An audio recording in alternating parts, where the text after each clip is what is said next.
Nah, bagaimana dengan anak tadi yang durhaka kepada kita? Ya, yang pertama itu tadi, ya, seorang yang namanya orang tua, jangan dia pertama kalinya, jangan dulu dia pedulikan durhakanya anak sama dirinya dulu, tapi perhatikan dulu dia sama anaknya.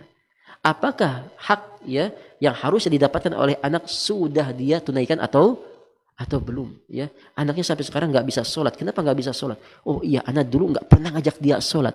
Datang sekarang ke rumah anaknya. Nah, dulu ayah nggak pernah ajarkan antum sholat. Ayah pun bukan seorang ustadz gitu kan. Seenggaknya ayo kita masuk ke majelis ilmu, kita belajar sholat di sana ya. Jadi kewajiban kita tunaikan terlebih dahulu ya.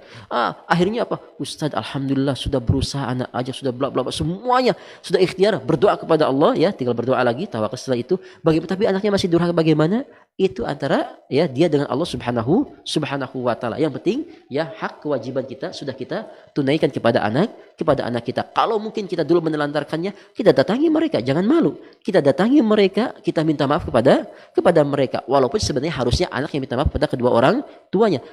Jauhkan itu. Yang pertama mungkin kita merasa dulu kita teledor terhadap kewajiban kita. Akhirnya datangi anak kita minta maaf dan terus seperti itu. Adapun anaknya tetap masih mau membangkang, itu urusan dia dengan Allah Subhanahu wa taala. Karena tadi al jazau min jinsil amal. Balas sesuai dengan perbuatan. Sekarang mungkin dia durhaka sama kita, mungkin besoknya ya anaknya dia yang akan durhaka kepada dirinya. Suatu ketika ada seorang anak yang bengis kepada ayahnya, ya.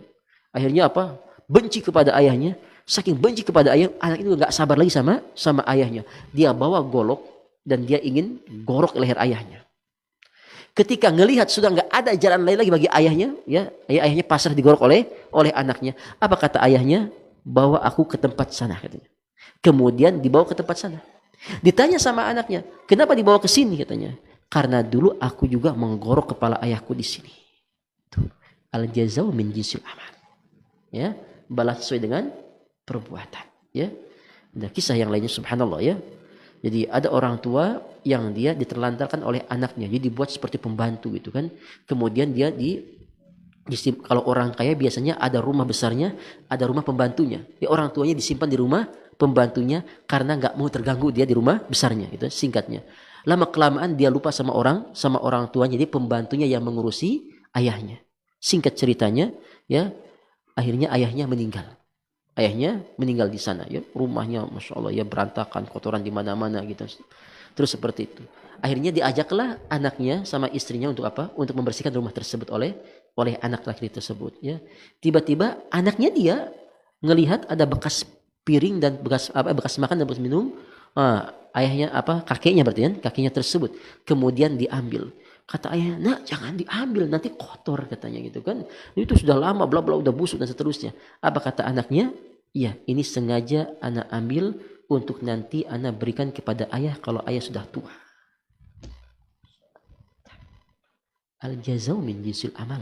Ya, balasan sesuai dengan perbuatan. Makanya sebagai orang tua dewasalah ya. Gak peduli anak kita seperti apa yang terus kita ingatkan. Kalau salah terus kita luruskan. Mereka masih mau durhaka. Nabi Nuh alaihi salam mengajak anaknya Kan'an, dan Kan'an mati dalam keadaan kufur. Nabi Nuh salah? Tidak. Kenapa? Karena haknya sudah ditunaikan ya. Makanya jangan pernah kita lihat perlakuan anak kepada kita, tapi yang kita lihat bagaimana kita memperlakukan anak kita sesuai dengan aturan Allah atau tidak. Kalau tidak kita perbaiki. Anak kita masih mau durhaka, terserah. Bahkan mungkin bisa jadi karena kita ingin memperbaiki hubungan tersebut, anak kita yang juga kembali bertobat kepada Allah Subhanahu wa taala. Babat TV Sunnah, belajar agama baru.